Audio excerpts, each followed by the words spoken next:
Let's speak to our brilliant royal correspondent, Rupert Bell.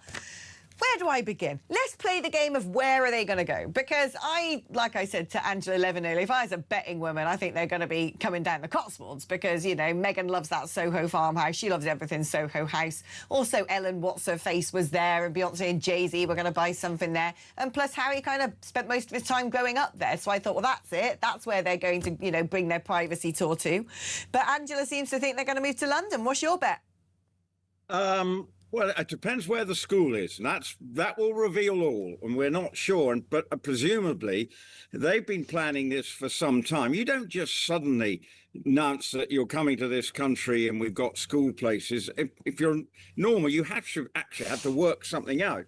Now, I could see them living in the Cotswolds. She, by all accounts, likes the area. Unfortunately, it's where I live, so I could probably do without her moving into the area. But Soho Farmhouse is probably a great call to the Chipping Norton set.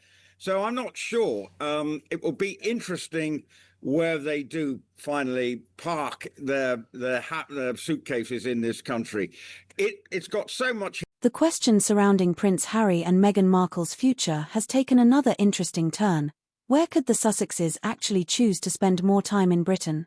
If reports about Harry wanting a greater connection with the UK are accurate, the location they choose could tell us a great deal about what kind of life they are hoping to build. And there are already several possibilities being discussed. One obvious option is London. But another possibility is the Cotswolds, an area that has long been associated with Harry's childhood, countryside living, and the sort of privacy that would be difficult to achieve in the centre of the capital. Let's start with the Cotswolds. The attraction is fairly obvious. It offers beautiful countryside, luxury properties, exclusive private estates and, importantly, a degree of separation from the constant attention that comes with living in central London. Harry also spent significant time in the surrounding countryside during his younger years. For Meghan, the area has another connection through the Soho House world and the exclusive Soho farmhouse, which has become associated with celebrities and high-profile social circles. That makes the Cotswolds an interesting possibility. But there is a major question. Would Meghan actually want to relocate her family there permanently? Because there is a difference between visiting Britain and making Britain your home. The Sussexes have built their life in California. Their children have grown up there, their professional networks are largely based in the United States, and Montecito has provided them with the privacy and lifestyle they wanted after leaving royal duties. Moving back to Britain would therefore represent a significant change. And London would present an entirely different set of advantages. London would put Harry much closer to his father, his brother, and the wider royal institution. It would also make it easier for him to attend charity engagements, meetings, and other commitments in Britain. Hypocrisy written over it. I think that's what's frustrated most people. One minute you're saying that this country is the worst place on earth in terms of the way they've been treated and way everything has gone on, yet now they're scurrying back. Is there a sense that they've got the tail between their legs? I don't know, but I think what it is, it's going to add to the drama of the endless soap opera between Harry and William, and it's going to make it very hard for the royal family in many ways, because everything will be focused, whether we like it or not, on what Harry and Meghan do, and it will be a distraction for the royal family, who will find it hard to grab the headlines because everything is going to be about Harry and Meghan and how they're trying to work their world. They say they don't want to be part of the royal family, but they're operating like a member of the royal family. We will still see him go to work for charities on sort of quasi-royal visits. And this is the problem for the royal family. So they have got a headache with this decision. So I'm sure the family who are all in Balmoral or in Scotland for their traditional sort of August holiday, I'm sure are discussing the implications of this move back for how the royal family can operate going forward. What are they going to do, though? That is my question. What are they actually going to do? Because it's sort of blasted out into the news cycle this morning that apparently, according to reports in Australia, she's already got a part in a big UK something TV series or film as an actress. I mean, what's she gonna act in? I don't know. Like, and then what's he gonna do? Polo season's over, my friend. What's Harry gonna get up to? I just don't. It's so weird. Well, yes, that's what people are trying to understand. What's she going to act in? And she wouldn't be going in just to make a supporting actress. And that was the thing. She didn't like being in the royal family because she didn't like being married to the younger brother, and because she was just a supporting actress, because the main focus was on the late Queen, the King, and William and Catherine. So that was something she didn't like. So if she's going to go and take a part in something, I'm sure it won't be just a cameo. It will be something that should have something more credible. But I'm not busting a gut to see that happen at the moment. I just think for Harry, he's got his Invictus Games taking place in this country, so he can work and be involved in that. I would assume he's got some organisations that he's still involved with, like World Child. They have a big event in the beginning of September. So there are things for him to do, and that was the problem in America. He was a rudderless 40-something, where America's dream was not becoming good for him and indeed for Meghan, and they need that sort of association with the name of the Duchess of Sussex and their link to the royal family to try and generate their sort of commercial business so that they can live the lifestyle they want. What I don't understand as well, and what most of us are not going to be able to understand, is one of the reasons why these kids didn't come and see their relatives in the UK for years and years was because apparently it was just far too dangerous. They couldn't have the security. Which poses the question of where the magical security is coming from now, and whether you and I are going to be footing the bill for the great return.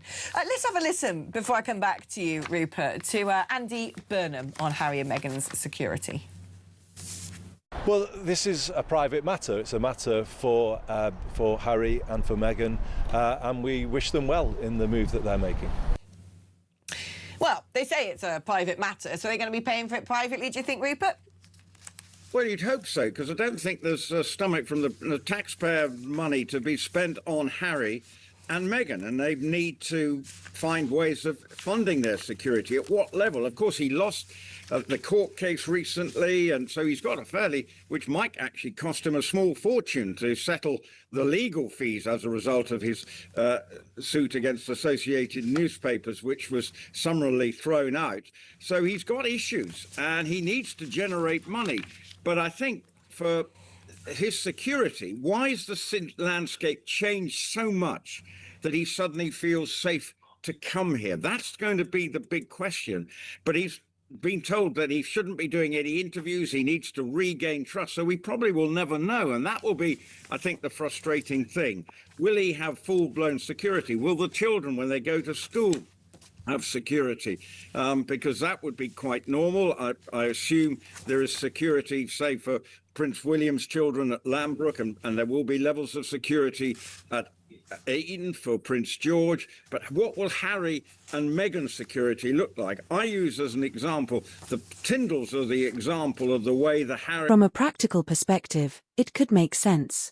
But from a privacy perspective, that's where things become much more complicated.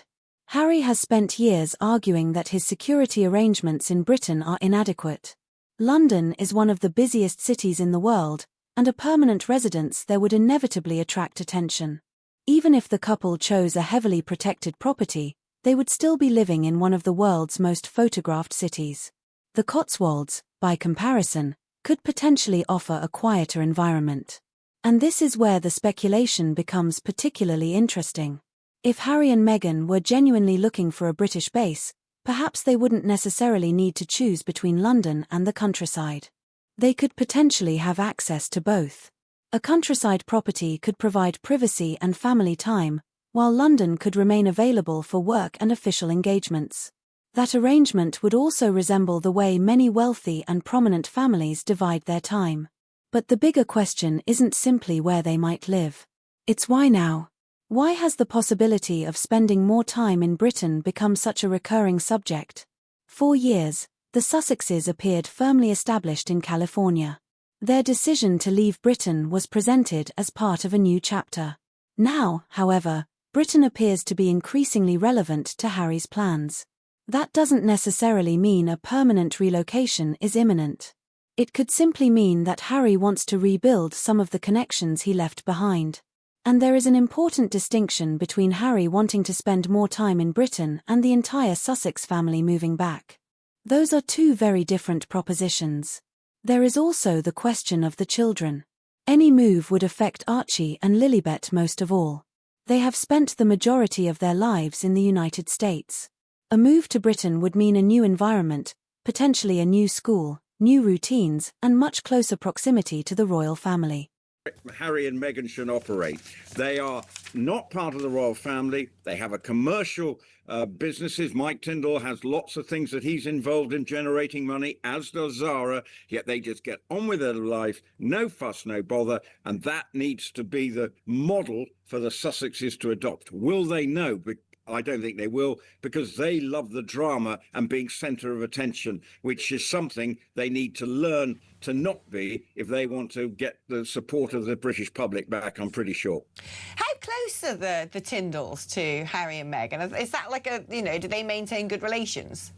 Well, I by all accounts, Mike has sort of said he's lost some of his and said that he's not the same lad.